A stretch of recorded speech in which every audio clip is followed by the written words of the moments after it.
Ya, pelajaran pada hari ini adalah aku mau menolong walaupun berbeda. Ahli Taurat itu bertanya kepada Tuhan Yesus tentang bagaimana cara hidup yang kekal. Ahli Taurat itu bertanya kepada Tuhan Yesus karena ingin mencobai Tuhan Yesus seberapa mampu dia mengerti tentang Taurat Tuhan. Ketika ahli Taurat tadi bertanya bagaimana cara hidup yang kekal, maka Tuhan itu menjawab, yaitu dengan mengatakan kasihilah Tuhan Allahmu dengan segenap hatimu, jiwamu, dan akal budimu. Demikian juga yang kedua, kasihilah sesamamu manusia seperti kamu mengasihi diri sendiri. Lalu ahli Taurat tadi tidak puas terhadap apa yang dikatakan oleh Tuhan Yesus, karena dia memang menjawab dengan benar dan ingin bertanya lagi, siapa tahu nanti Tuhan Yesus salah dalam menjawab pertanyaan dari ahli Taurat. Ahli Taurat bertanya, siapakah sesama itu? Lalu Tuhan Yesus menceritakan tentang orang Samaria yang baik hati. Tuhan Yesus menceritakan tentang ada seorang yang mengadakan perjalanan dari Yerusalem ke Yeriko. Di tengah perjalanan itulah maka orang tadi kerampokan. Rampoknya ini adalah rampok yang kejam karena tidak hanya mengambil bawaan dari seorang tadi, namun juga menghajarnya sehingga orang tadi setengah mati. Setengah mati itu artinya hidup ya nggak bisa, mati juga tidak. Artinya di tengah-tengah. Lalu kemudian ada seorang Lewi yang lewat di jalan tadi, melihat orang yang setengah mati. Orang Lewi tadi tidak menolong. Mungkin karena berbagai alasan-alasan sehingga dia tidak mau menolong. Lalu kemudian ada juga seorang imam yang lewat, juga tidak mau menolong. Yang ketiga adalah orang Samaria.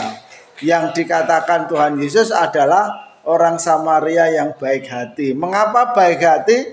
Karena orang Samaria tadi melihat orang yang setengah mati, itu dia tolong, diberi minyak tubuhnya karena luka-luka. Tidak hanya itu saja, lalu dibawa ke penginapan. Setelah dibawa ke penginapan, pemilik penginapan tadi diberikan uang sampai orang tersebut menjadi sembuh. Jadi ini adalah pertolongan dari orang Samaria tadi yang sangat menolong sekali terhadap orang yang sedang terkena rampok tadi. Nah, ini adalah cerita dari Tuhan Yesus dan dia bertanya, siapakah yang benar di antara ketiga orang tersebut? Maka orang-orang atau ahli Taurat tadi bertanya, menjawab, yaitu orang Samaria yang benar. Nah, sesama itu adalah orang-orang yang membutuhkan pertolongan dari dari orang lain atau dari kita. Kenapa orang Samaria tadi adalah baik hati? Karena orang Samaria tadi menolong tidak melihat siapakah yang ditolongnya tadi. Dia tidak tahu apakah itu orang Yahudi ataukah itu adalah orang Yunani atau siapa, karena orang Samaria adalah orang yang dibenci oleh orang Yahudi. Dibenci oleh orang Yahudi. Tetapi orang Samaria tadi mau menolong kepada siapapun juga. Dia tidak memperhatikan orang yang dirampok tadi dari mana. Makanya dikatakan dia adalah orang yang baik hati karena tidak memperdulikan dia berasal dari mana. Orang Samaria adalah baik hati karena dia mengorbankan miliknya, baik mengorbankan waktunya sehingga dia menjadi terlambat, atau juga dia berkorban uangnya karena dia harus membayar penginapan, dan tenaga juga karena sebelum dia menolong dia naik keledai, tetapi karena dia menolong lalu yang sakit itu dinaikkan ke keledai dan dia rela berjalan, itu tenaganya juga berkorban. Jadi ini orang Samaria, maka dikatakan oleh Tuhan Yesus adalah orang Samaria yang baik hati. Ada pertanyaan sebelum Mr. Timo melanjutkan lagi? Ayo, bertanya apa? Ya, kapan istirahat? Sebentar lagi, karena ya. Itu nanti masih ada lanjutan? Oh, masih ada lanjutan apa enggak? Ya, masih ada lanjutannya. Nanti Mr. Timo tulis lagi. Ini kok keluarnya. Ya.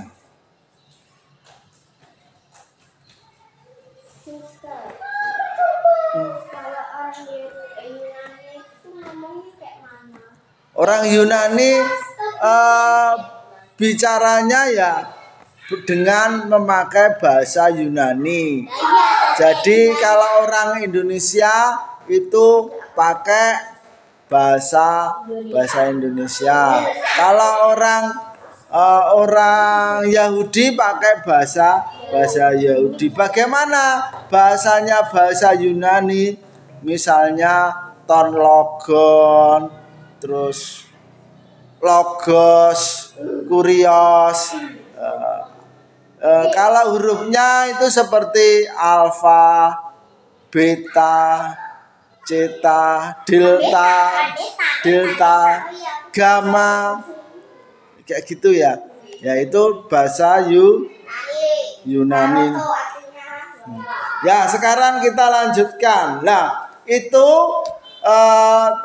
Tuhan Yesus mengajarkan tentang orang Samaria yang baik hati, yang tidak membedakan siapakah yang ditolongnya. Tuhan Yesus juga sebenarnya adalah juga demikian.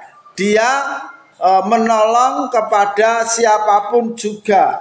Dia tidak membeda-bedakan dalam menolong manusia.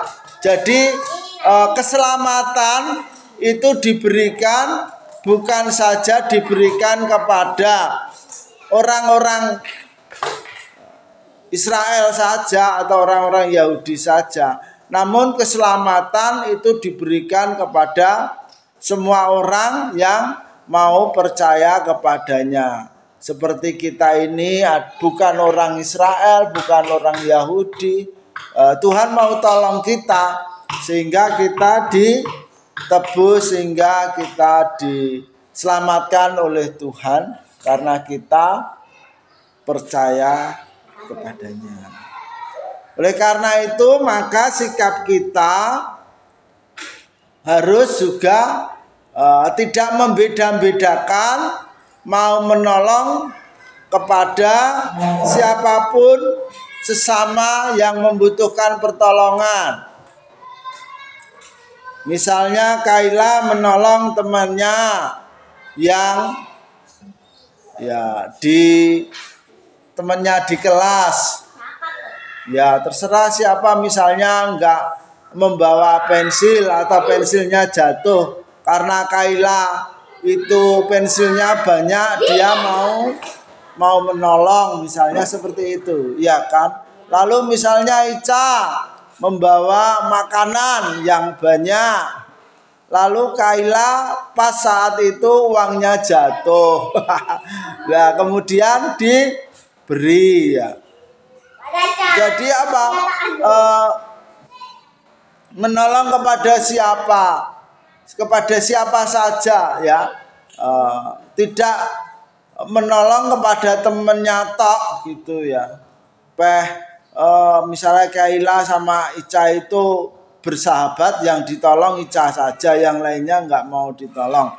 Nah itu membeda-bedakan, ya. Jadi kita nggak boleh membeda-bedakan kepada siapa saja. Dalam Kisah Para Rasul pasal yang ke-10 ayat 34 sampai 35 itu juga memberikan pengajaran kepada kita tentang Kornelius. Siapakah Kornelius?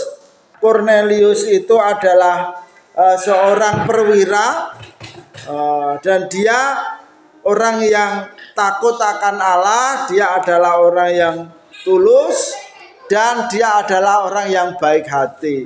Nah, Kornelius tadi minta kepada Rasul Petrus atau mengundang Rasul Petrus untuk datang ke rumahnya supaya Kornelius itu bisa menerima pelajaran atau pengajaran tentang Tuhan Yesus dari Rasul Petrus, bukan Paulus, ya.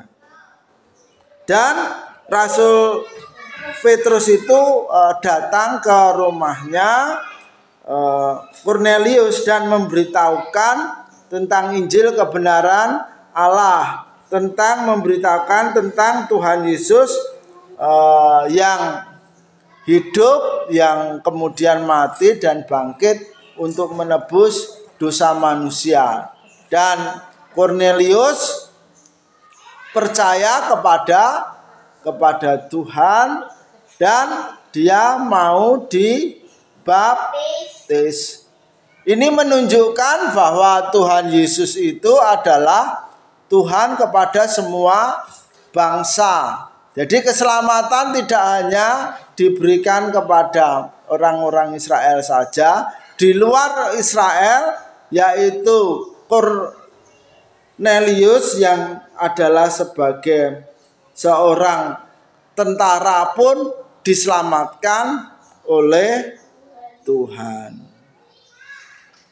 Mari kita saat ini juga mencontoh dari kehidupan Petrus yang juga memiliki toleransi yang baik, toleransi yang tinggi, di mana dia adalah seorang Yahudi tetapi mau memberitakan Injil kepada orang yang bukan Yahudi, sehingga orang yang bukan Yahudi itu menerima Injil Tuhan dan diselamatkan. Oleh karena itu kita juga harus sikapnya adalah toleransi kepada orang lain. Ya, demikian pelajaran kita. Tuhan memberkati.